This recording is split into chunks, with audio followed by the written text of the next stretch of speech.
Okay, demo na natin. Paano ba to?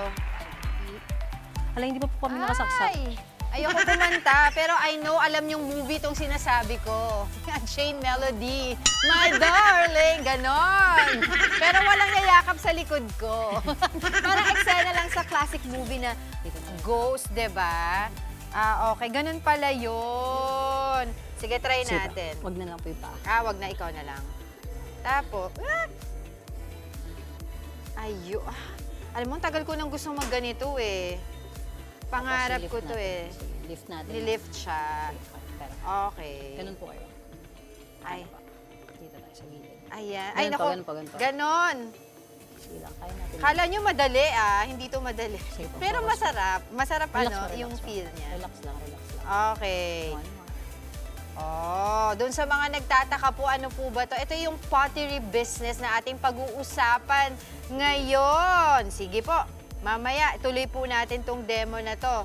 Okay, maliban po sa work of art, may tuturing na stress-free din pong libangan itong pottery. Pero po, para sa ilan nating potters, maganda rin daw itong pagkakitaan. Kaya kita tayo sa Putik. Kasama po natin ngayon sina Oda at Lynn, founder and curator ng Odang Putik. Good morning, Oda and Lynn. Dito po kayo. Hello!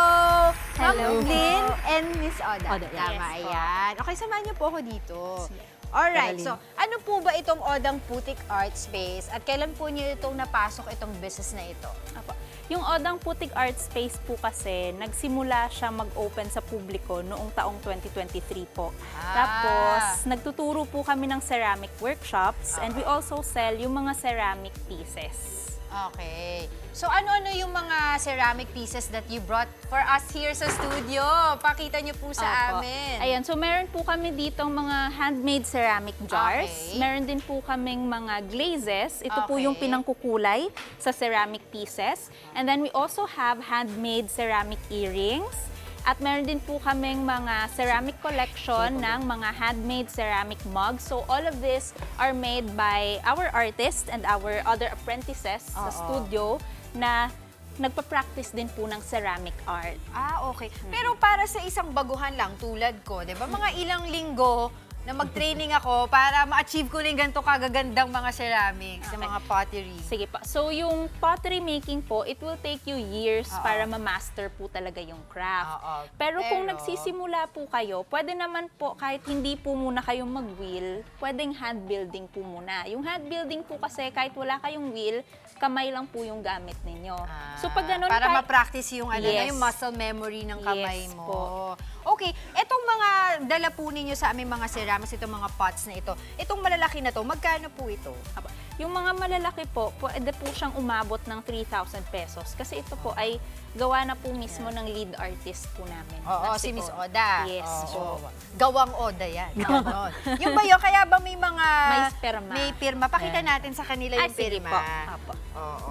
Nagawa talaga ng Mabigat lang po artist. Pottery artist. Ayan yung pirma. So mga bag gano'n. Etong mga maliliit, magkakano po naman yan? Yung mga maliliit po, depende din po kasi sa clay type na Okay. ginamit. So kung mga porcelain, expect po tayo na higher price siya. Okay. So pag porcelain, pwede po siyang umabot ng 2,000 pesos. Oo. Pag stoneware naman po, katulad po netong palayok, Oo. since palaki din po yung shape niya, so pwede din siyang umabot ng 3K.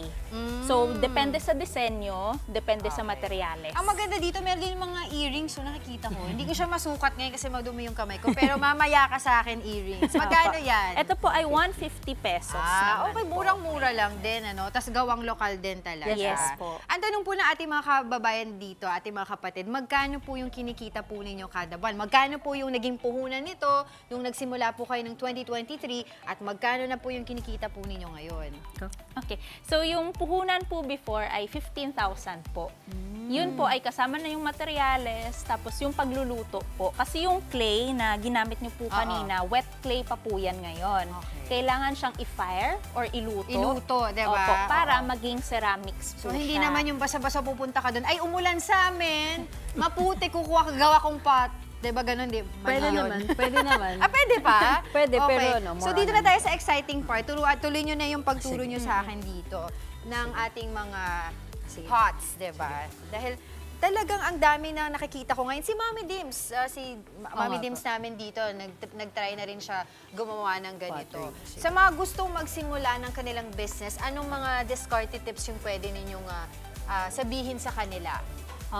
For discarded tips, siguro if more practice, especially sa pottery. So, i-master muna yung craft. And then, ayun, please support local art.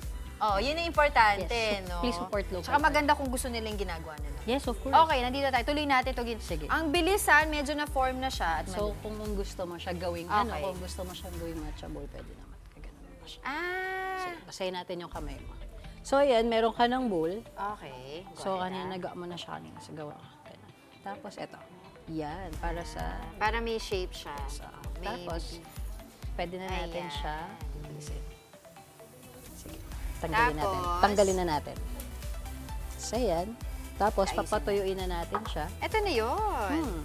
Pero Lalagyan ko rin ng pirma yan, Char. Pwede, pwede. Pwede. So, ayan. Okay. Oh, wow. Pwede mo hawakan para ano. Tingnan natin. Nakakalibang siya. Mga ilang oras papatuyuin ito? Mga halos isang buwan din. Ganun Isipin mo, nag-intro lang ako sa segment na to, meron na tayong ginawa. Ilang oras? Ilang buwan? 1 month siya 1 month? namin pinapatuyo or more than kasi mas kailangan tuyong-tuyo yung Para tumigas siya. para mag-evaporate yung moisture niya and then kapag nilagay siya sa lutuan para hindi siya pumutok. Oo. So kailangan bone dry siya and then lulutuin. And then ayun, magiging ceramic na siya for vitrification and sintering ng mismong clay. Okay. Tapos pwede na lagyan ng kulay or whatever. Yes po. Para Yes sa disenyo. Yes no? po. Okay. Para po sa mga interesadong mag-order, saan po nila kayo pwede makontak? Lynn?